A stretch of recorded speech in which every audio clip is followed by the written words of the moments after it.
시청자 여러분 안녕하십니까? 1월 27일 수요일 나우 경제브리핑 진행의 최현정입니다. 국내 증시의 약세 흐름은 오늘도 이어졌습니다. 코스피 지수는 4거래일째 하락하면서 1630선 밑으로 밀렸는데요. 북한의 해안포 발사 소식이 전해지면서 장중에는 1620선까지 내려서기도 했지만 개인과 기관의 동반 매수에 1630선까지 다시 올라서기도 했습니다. 하지만 장 막판 들어서 다시 1630선을 내준 모습인데요. 먼저 동시호가 상황 살펴보고 좀 더 자세한 얘기 전해드리겠습니다. 네, 먼저 코스피 쪽입니다. 현재 삼성전자, 포스코가 1% 이상의 낙폭을 보여주고 있습니다. 시가총액 상위 종목군들은 현재 혼조세를 보이고 있는데요. 한국전력이 3% 급등하면서 37,700원 선에서 장을 마치고 있습니다. 사흘 만에 반등하고 있는 모습입니다. 현대차가 0.4% 오르고 있는데요. 최근 불거진 리콜과 관련해서 도요차 미국 시장의 8개 차종이 판매가 중단될 것이라는 소식이 전해졌기 때문인 것으로 풀이됩니다. 오늘 통신주들의 흐름도 괜찮습니다. SK텔레콤이 4% 급등하고 있고요. KT 역시 6.8% 오르면서 5만 원 선에서 거래를 마감하고 있습니다. 하이닉스가 1%대로 조정을 받고 있고요. LG전자 역시 1% 하락하면서 전기전자 업종 오늘도 조정폭이 조금은 크게 나오고 있습니다. 우리금융이 1% 조정을 받고 있고요. 외환은행은 반면에 강보합권에서 소폭 상승하고 있는 모습입니다. 기아차가 현대차와 마찬가지로 오늘 1.6% 상승하고 있는 모습이고요. KTNG가 4.5%나 급등하는 모습을 보이고 있습니다. 유럽 다국적 담배 회사인 임페리얼 타바코 그룹과 다비도프 브랜드 라이센싱 계약을 체결했다는 소식에 오늘 강세 흐름을 보이고 있는 것으로 풀이됩니다. 롯데쇼핑이 2.4% 오르고 있습니다. 삼성 SDI가 2.5% 강세고요. LG생활건강 역시 1.3%대로 상승하고 있습니다. 이어서 코스닥 시장도 보겠습니다. 1위 서울반도체가 1.9% 조정을 받고 있는 반면에 셀트리온, SK브로드밴드, 태용 모두 상승하고 있습니다. 태용은 3%대로 강한 흐름을 보이고 있고요. 메가스터디가 2% 조정, 다음 소지품 신소재, 성광밴드 모두 오늘은 낙폭을 키우고 있습니다. 하나투어가 3% 조정을 받고 있는 반면에 차바이오엔이 2% 강세고요. SK컴즈가 0.7% 정도 오르고 있습니다. 그 밖에 BHI와 휴맥스는 강보합권 1% 이상 오르고 있고요. KH바텍 역시 0.5% 정도 오르고 있는 것으로 나타나고 있습니다. CJ인터넷이 1.3% 정도 강세 흐름을 보이고 있고요. 루멘스가 4% 조정을 받고 있고 우리ETI 2% 조정, KTH 역시 4% 정도 하락하고 있습니다. 프롬서티 역시 애플의 태블릿 PC 출시 수혜주로 부각되면서 오늘 강한 흐름을 보였습니다. 네, 그 밖에 파라다이스가 2.8% 정도 조정을 받고 있고요. 오른쪽 보시면 다나리 14% 가격 제한폭까지 오르고 있는 모습을 보이고 있습니다. 네, 지금까지 동시효과 상황 살펴봤습니다. 잠시 후에 장 마감 상황 어떻게 이어졌는지 좀 더 자세히 알아보겠습니다.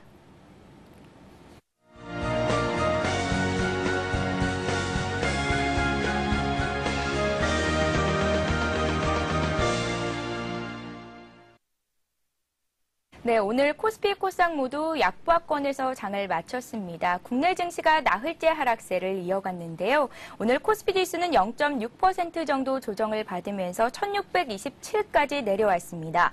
뉴욕 증시 하락 소식에도 불구하고 어제 낙폭이 과다했다는 인식으로 소폭 오름세로 출발한 코스피 지수는 장 초반 북한의 서해안 발포 소식이 더해지면서 외국인이 이틀째 순매도했고 낙폭을 키우며 장중에는 1620선까지 밀리기도 했습니다. 기관과 개인의 동반 매수에 장중 낙폭을 좁혔지만 미국의 연방공개시장위원회 금리정책 결정을 앞두고 경계 심리가 높아지면서 1630선 아래까지 다시 내려온 상황입니다. 코스닥 지수는 562포인트, 526포인트로 강보합 출발한 이후에 오전 중에 하락 반전했습니다. 오늘 코스닥 지수는 1% 정도 하락하면서 516선에서 장을 마칠 것으로 예상됩니다. 네, 오늘은 특히 코스피 시장에서 외국인들의 매도 공세가 크게 나왔는데요. 수급 상황 살펴보겠습니다.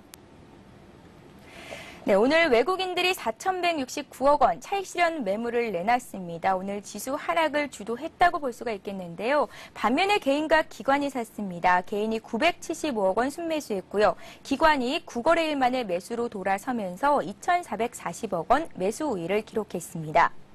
코스닥 쪽에서는 여전히 개인들의 매수세가 이어졌는데요. 코스닥 수급도 살펴보겠습니다. 코스닥 쪽에서는 개인들이 522억 원 순매수하면서 지수를 상승으로 이끌려는 시도를 보였지만 외국인과 기관의 차익실현 매물이 대거 쏟아졌습니다. 기관이 특히 372억 원 매도 우위를 기록했고요. 외국인 역시 매도에 가담을 하면서 38억 원 매도 우위를 기록했습니다. 네, 오늘 업종별로는 등락이 엇갈렸는데요. 자세한 업종별 흐름도 살펴보도록 하겠습니다. 네, 오늘은 대형주, 중형주, 소형주 모두 일제히 조정을 받는 흐름을 이어갔습니다.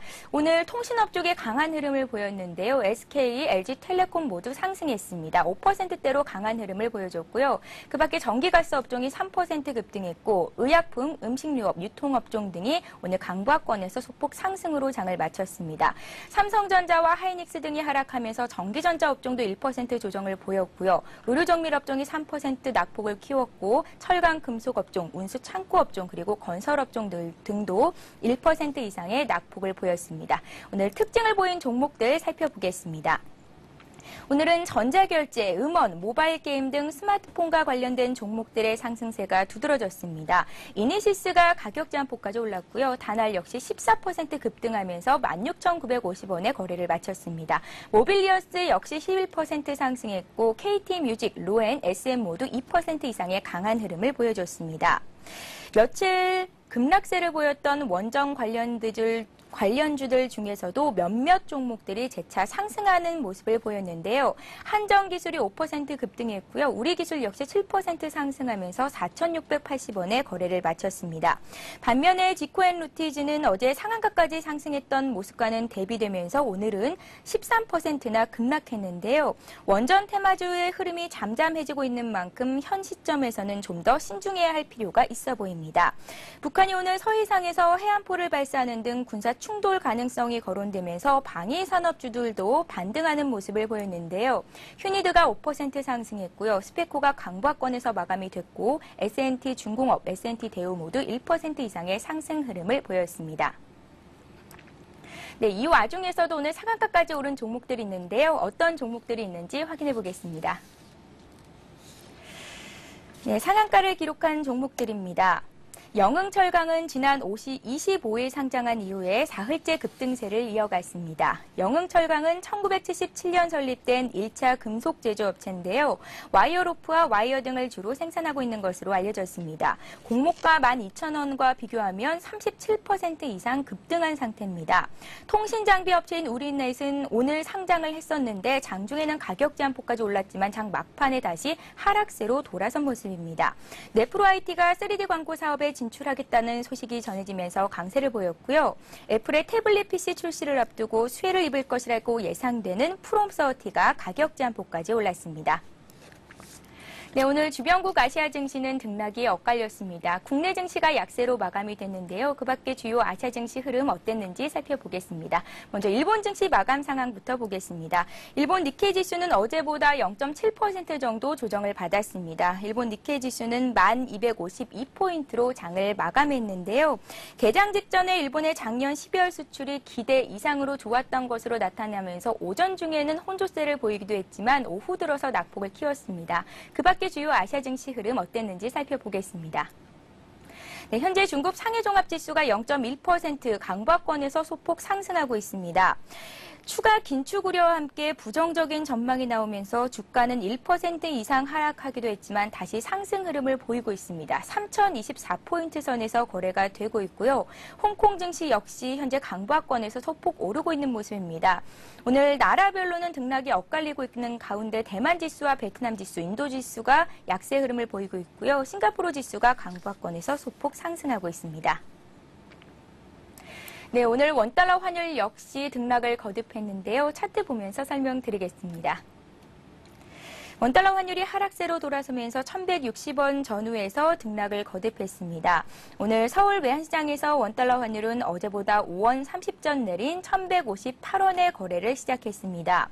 장 초반 환율은 아래로 무게를 두는 듯 했지만 북한의 발포 소식에 지정학적인 리스크가 커지면서 장중 1,163원 선까지 하락폭을 축소했습니다.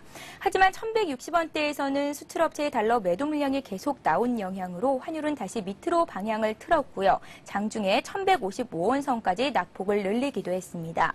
이후에는 다시 위쪽으로 방향을 틀면서 1,160원 선 초반까지 올라와서 거래가 됐는데요. 외국인 투자자들은 국내 증시에서 4천억 원어치의 주식을 순매도하면서 환율 하락을 이끌었습니다. 네, 좀 더 자세한 오늘장 마감 소식 알아보겠습니다. 오늘은 현대증권의 홍승현 연구원이 전화로 연결돼 있습니다. 안녕하세요. 네, 안녕하십니까. 네, 오늘 국내 증시 역시 약한 모습을 보였습니다. 오늘장 어떻게 보셨는지요? 네, 상승과 하락을 오가던 지수가 결국 하락하며 나흘째 하락세를 이어갔습니다. 어제 뉴욕 증시는 중국의 긴축에 대한 우려로 하락 출발한 이후 일부 기업들의 실적 개선과 소비자 신뢰지수 호조로 장중 강세를 보이기도 했습니다. 하지만 장 마감을 앞두고 다음 주 상원이 오바마의 은행 규제안에 대한 청문회를 열 것이라는 소식에 은행주가 낙폭을 더하며 약보합권에서 마감됐습니다. 코스피 지수는 사흘째 계속된 급락에 반등세로 출발했습니다. 이후 상승과 하락으로 가며 방향을 정하지 못했던 지수는 북한이 서해상 북방 한계선 수역에서 해안포를 발사했다는 언론 보도에 투자 심리가 다시 위축되며 낙폭이 커져갔습니다. 외국인의 매도가 장중 내내 지수를 압박한 가운데 장 마감까지 4,200억 원가량 순매도를 보이며 시장을 압박했습니다. 한편 개인과 기관은 순매수로 대응했지만 외국인의 매도에 결국 지수는 하락세로 마감이 됐습니다. 결국 오늘 코스피 지수는 어제보다 11.86포인트 하락한 1625.48을 기록했습니다. 한편 코스닥 지수도 장중 상승세를 보이기도 했지만 결국 하락세로 돌아선 뒤 부진한 흐름을 이어갔습니다. 어제보다 5.64포인트 내린 516.43으로 마감이 됐습니다. 네, 오늘은 통신주가 비교적 선방하는 모습을 보였고요. 한국전력 등 종목별로는 강한 흐름을 보인 종목들도 있었는데요. 오늘 특징주 정리 부탁드립니다. 네. 지수 부진 속에서 대부분의 시가총액 상위 종목들의 하락세가 이어졌습니다. 하지만 말씀하신 것처럼 SK텔레콤과 KT는 각각 SK텔레콤 같은 경우에는 5% 올랐고요. KT 같은 경우에는 7%의 상승세를 보이며 눈길을 끌었습니다. 이러한 통신주들은 기업 고객 대상 실적 개선 기대감과 증권사의 호평이 어우러지면서도 하락장 속에서도 강세를 보여 눈길을 끄는 모습이었습니다. 한편 한국전력도 3% 넘게 오르며 4만 원에 바짝 다가서는 모습이었는데요. 이 한국전력 강세에 힘입어 원자력 발전 관련주들이 동반 상승해 우리기술과 한전기술, 한전 KPS 등이 상승세를 보였습니다. 하지만 삼성전자를 비롯해 포스코가 3%에 가까운 하락세를 보였고요. KB금융과 신한지주, 현대중공업 등 시가총액 상위 종목 대부분은 부진을 면치 못하는 모습이었습니다. 네, 오늘 미국 증시 흐름이 또 어떻게 나올지 궁금한데요. FOMC 회의 결과를 앞두고 국내 증시가 관망하는 모습을 보였거든요. 오늘 미국 증시 흐름은 어떻게 마감이 될까요? 네, 밤사이 뉴욕 증시는 중국의 추가적인 긴축에 대한 우려로 하락세로 출발을 했습니다. 이후 듀폰과 트래블러스 등 주요 기업들의 실적 개선과 16개월 최고 3개월 연속 상승한 소비자 신뢰지수에 힘입어 장중 강세를 보이기도 했습니다. 하지만 장마감 30분을 앞두고 다음 주 상원이 오바마의 은행 규제 방안에 대한 청문회를 열 것이라는 소식에 은행주가 낙폭을 더하며 지수를 끌어내리는 모습이었습니다. 오늘 밤 미국에서는 신규 주택 매매와 내구재 조언을 비롯해 미국 FOMC에서 금리 결정이 남아있습니다. 중국의 긴축이 여전히 투자 심리를 압박하고 있지만 FOMC에서의 회의 결과에 주목할 필요가 있어 보입니다. 네, 국내 증시가 나흘째 하락세를 이어갔습니다. 언제쯤 진정이 될지 또 많은 분들이 궁금해하고 계실 것 같은데요. 내일장 투자 전략은 어떻게 세워보면 좋을까요? 네, 어제 주식시장은 중국의 지준율 추가 인상과 미국의 상업용 부동산 문제 등이 불거지며 장후반 낙폭이 크게 확대되는 모습이었습니다. 오전 전까지 소폭 매도에 그쳤던 외국인이 중국의 추가 긴축 루머의 매도 규모를 확대시키며 지수를 끌어내리는 모습이었는데요. 어제 오후장의 급격한 매도세는 심리적인 영향이 컸다고 판단이 됩니다. 하지만 오늘도 지수는 부진을 면치 못하는 모습이었고 외국인의 매도세가 계속이 되고 있습니다. 은행 규제안과 FOMC 결과, 중국의 긴축 정책 등 대외 악재들이 중첩되어 있는 상황이라 수급선과 경계선이 놓여있는 1620선대를 지지선 삼아서 반등을 노릴 수 있을지 그 여부를 지켜봐야 할 것으로 보입니다. 네, 도움 말씀 고맙습니다. 네, 고맙습니다. 네, 현대증권의 홍승현 연구원이었습니다. 오늘 마감 상황 어떻게 됐는지 다시 한번 보여드릴게요. 네, 오늘 코스피 지수는 어제보다 0.7% 하락했습니다. 11.86포인트 하락한 1625로 장을 마쳤고요. 코스닥 지수는 1% 하락한 516.43포인트로 거래를 마쳤습니다. 오늘 환율은 3원 40전 하락한 1159원 90전에 장을 마쳤습니다. 잠시 뒤에 오늘의 주요 뉴스 전해드립니다.